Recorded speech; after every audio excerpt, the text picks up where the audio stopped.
Chaitrali. Sanya, speaker. Hello Chaitrali. Hello Sanya.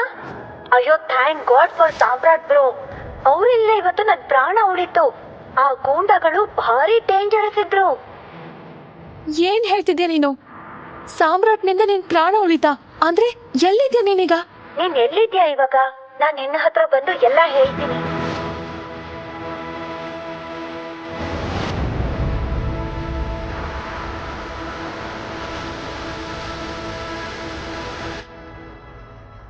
ಕೂತ್ಕೋ ಒಂದ್ ನಿಮಿಷ. ಹೇಗಿದ್ಯಾ ನೀನು? ಏನಾಯ್ತು ಹೇಳ ನನ್ಗೆ. ನಿನ್ ಫೋನನ್ನ ಕದ್ದಿದ್ದವನು ಸಾಮಾನ್ಯ ಕಳ್ಳ ಅಲ್ಲ.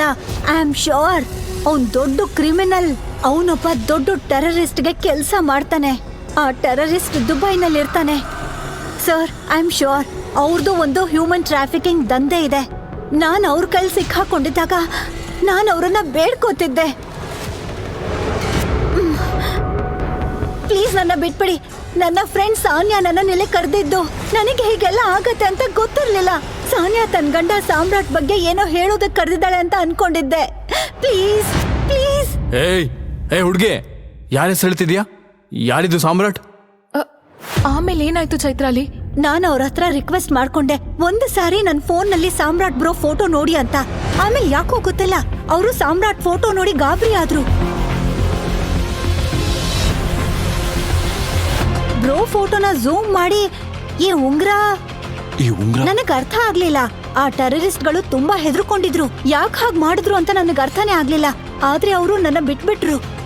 ಅಯ್ಯೋ ಕತ್ತೆಗಳ, ಟೈಗರ್ ಸರಿ ಗೊತ್ತಾದ್ರೆ ಅವರೇ ನನ್ನನ್ನ ಗುಂಡು ಹೊಡೆದು ಸಾಯಿಸ್ಬಿಡ್ತಾರೆ. ಮೇಡಮ್ ಬ್ಯಾಗ್ ತಗೊಳ್ಳಿ ಮೇಡಮ್. ಹೋಗಿ ಹೋಗು. ವಾಟ್? ಇದ್ ಹೆಂಗ್ ಸಾಧ್ಯ? ಅಂದ್ರೆ ಯಾವ ಮನುಷ್ಯ ಕಳ್ಳನ ಹಿಂದೆ ಓಡೋಕ್ಕೂ ಹೋಗ್ಲಿಲ್ವೋ? ಅವನು ಈ ಅಂಡರ್ ವರ್ಲ್ಡ್ ಲೆವೆಲ್ ಟೆರರಿಸ್ಟ್ಗೆ ಹೆಂಗ್ ಗೊತ್ತು? ಮತ್ತೆ ಅವನು ಸಾಮ್ರಾಟ್ ನನ್ನ ಟೈಗರ್ ಅಂತ ಯಾಕೆ ಕರೀತಿದ್ದ? ಇವನ್ ಫೋನ್ ಯಾಕೆ ಸ್ವಿಚ್ ಆಫ್ ಬರ್ತಿದೆ? ಎಲ್ಲಿದ್ದಾನ ಇವನು? ಮಮ್ಮಿ, ನನ್ ಗಂಡ ಸಾಮ್ರಾಟ್ ಪವರ್ಫುಲ್ಲಾ? ಅವನ್ ಅಷ್ಟೊಂದು ಪವರ್ಫುಲ್ ಆಗಿದ್ರೆ ನಮ್ ಮನೇಲಿ ಹೀಗೆ ಅವಮಾನ ಸಹಿಸ್ಕೊಂಡು ಮನೆ ಅಳಿಯನಾಗಿ ಯಾಕಿದಾನೆ? ಅಯ್ಯೋ ದೇವ್ರೆ, ನನಗ್ ತಲೆ ಸುತ್ತ ಬರ್ತಿದೆ. ನಿಜವಾಗ್ಲೂ ಸಾಮ್ರಾಟ್ ಟೈಗರ? ಹಾಗಾದ್ರೆ ಸಾಮ್ರಾಟ್ ಯಾಕೆ ಹೇಡಿಯಂತೆ ಇರ್ತಿದ್ದ? ಆಗ ಆ ಕಳ್ಳನನ್ನ ಯಾಕೆ ಹಿಡಿಲಿಲ್ಲ? ಮತ್ತು ಇದೆಲ್ಲಕ್ಕಿಂತ ದೊಡ್ಡ ಪ್ರಶ್ನೆ, ಅಂಡರ್ ವರ್ಲ್ಡ್ ನ ಭಯಾನಕ ಡಾನ್ ಅನ್ನೇ ನಡುಗಿಸೋ ಸಾಮ್ರಾಟ್ ಯಾಕೆ ಅತ್ತೆ, ಕೆಲಸದವರು ಮತ್ತೆ ಹೆಂಡತಿಯಿಂದ ಬೈಗಳು ತಿಂತಿದ್ದ? ಯಾಕೆ ಬಡವ್ರ ತರ ಜೀವನ ನಡೆಸ್ತಿದ್ದ? ಇದೇ ಪ್ರಶ್ನೆ ಸಾನ್ಯಾಳ ತಲೆಯಲ್ಲೂ ಓಡ್ತಿತ್ತು. ಆಗ್ಲೇ ಅವಳ ತಾಯಿ ಶರ್ಮಿಳಾ ಹೇಳಿದ್ರು, ಸಾನ್ಯಾ, ನಾನ್ ಇದನ್ನೆಲ್ಲ ನಂಬೋಕೆ ಆಗಲ್ಲ. ಅರೆ, ಯಾವ ಕೆಲ್ಸಕ್ಕೂ ಬಾರ್ದವನು, ತನ್ ಮೂಗಿನ ಮೇಲೆ ಕೂತಿರೋ ನೊಣ ಓಡ್ಸೋಕ್ಕೂ ಹೆದ್ರವನು.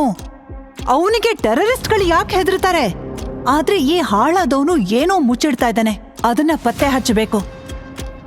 ಏನಾದ್ರೂ ದೊಡ್ಡ ಅನಾಹುತ ಆಗೋಕ್ಕೂ ಮುಂಚೆ ಕಂಡು ಹಿಡಿಲೇಬೇಕು. ಸಾನ್ಯಾ, ನಡಿ ಮನೆಗೆ. ಮನೇಲಿ ಹೊದ್ಕೊಂಡು ಮಲ್ಗಿರ್ತಾನೆ. ನಡಿ. ಸಾನ್ಯಾ ಮತ್ತು ಅವಳ ತಾಯಿ ಶರ್ಮಿಳಾ ಮನೆಗೆ ಬಂದ್ರು. ಆದ್ರೆ ಅಲ್ಲೂ ಸಾಮ್ರಾಟ್ ಇರ್ಲಿಲ್ಲ. ಈ ಸಾಮ್ರಾಟ್ ಎಲ್ ಸತ್ತ?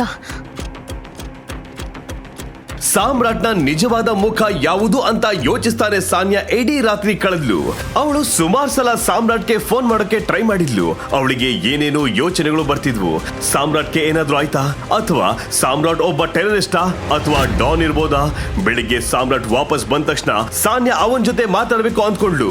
ಚೈತ್ರಾಲಿ ಹೇಳಿದ್ದು ನಿಜನಾ ಅಥವಾ ಅದು ಅವಳ ತಪ್ಪು ತಿಳುವಳಿಕೆನಾ ಅಂತ ತಿಳಿಬೇಕಿತ್ತು. ಆದ್ರೆ ಸಾನ್ಯಾ ಇವತ್ತು ಅವಸರದಲ್ಲಿದ್ಲು.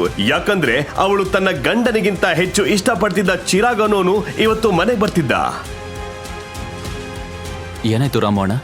ಹೋಗು ಮಾರ್ಕೆಟಿಂದ ಈ ಐಟಮ್ಸ್ನ ತಗೊಂಡ್ ಬಾ. ಇವತ್ತು Sanya madam office friend Chirag ಬರ್ತಿದ್ದಾರೆ. ಯಾವಾಗ್ಲೂ ರಾತ್ರಿ ಲೇಟಾಗಿ ಅವ್ರ ಜೊತೆನೆ ಬರೋದವರು. ಈಗ ನೀನು ಅವ್ರ ಗಂಡ, ಈಗ ನೀನೇ ಅವ್ರ ಫ್ರೆಂಡ್ನ ಕೂಡ ನೋಡ್ಕೋಬೇಕು. 1 kg ಅಕ್ಕಿ, 1 kg ಹಿಟ್ಟು, ಜುಕೀನಿ, ಅವೋಕಾಡೋ, ಇದೆಲ್ಲ ಚೈನೀಸ್ ತರ ಇದೆಯಲ್ಲ. ಸಾಮ್ರಾಟ್ಗೆ ಈ ಕೆಲಸದವನು ಈ ಮನೆಯಲ್ಲಿ ತುಂಬಾ ವರ್ಷಗಳಿಂದ ಇದ್ದಾನೆ ಅಂತ ಗೊತ್ತಿತ್ತು. ಇನ್ನು ಆ ಮನೆಯಲ್ಲಿ ಅವನಿಗೆ ಸಾಮ್ರಾಟ್ಗಿಂತಲೂ ಹೆಚ್ಚು ಗೌರವವಿತ್ತು. ಆಗ್ಲೇ ಸಾಮ್ರಾಟ್ನ ಫೋನ್ ರಿಂಗ್ ಆಯ್ತು. ಸ್ಕ್ರೀನ್ ಮೇಲೆ ನಂಬರ್ ನೋಡಿ ಅವನು ಬೆಚ್ಚಿ ಬಿದ್ದ. ಯಾಕಂದ್ರೆ ಆ ನಂಬರ್ ಟರ್ಕಿಯಿಂದ ಬಂದಿತ್ತು. ಸಾರಿ. ಕುರುಡ, ಕಣ್ ಕಾಣಿಸಲ್ವಾ? ನನ್ನನ್ನ ಡಿಕ್ಕಿ ಹೊಡಿಯಕ್ ನಿನ್ಗೆ ಎಷ್ಟು ಧೈರ್ಯ? ಹಾ, ಏನ್ ಮಾಡ್ತಾ ಇದ್ದೀರಾ ನೀವು? ಬಿಡಿ. ಮಗನೇ, ನೀನ್ ಯಾರಿಗ್ ಡಿಕ್ಕಿ ಹೊಡೆದಿದ್ಯಾ ಅಂತ ಗೊತ್ತಾ ನಿನಗೆ? ಗಜ್ಜು ಭಾಯ್ ಹೆಸರು ಕೇಳಿದ್ಯಾ? ಈಗ ಡಿಕ್ಕಿ ಹೊಡೆದಿದ್ಯಾ, ದಂಡ ಕಟ್ಟೆ ಹೋಗ್ಬೇಕು ನೀನು, ಗೊತ್ತಾಯ್ತಾ? ಲೇ, ಇವನು ಅದೇ ಮನೆ ಅಳಿಯ ಅಲ್ವಾ? ಕೋಟಿ ಅಧಿಪತಿ, ಸುಂದರ ಹೆಂಡತಿ ಇರೋನು. ಆ ಒಂದು ಕೆಲಸ ಮಾಡೋಣ ರಾಜ, ಇವತ್ತು ಇವನ್ನ ಕಿಡ್ನಾಪ್ ಮಾಡ್ಬಿಡೋಣ.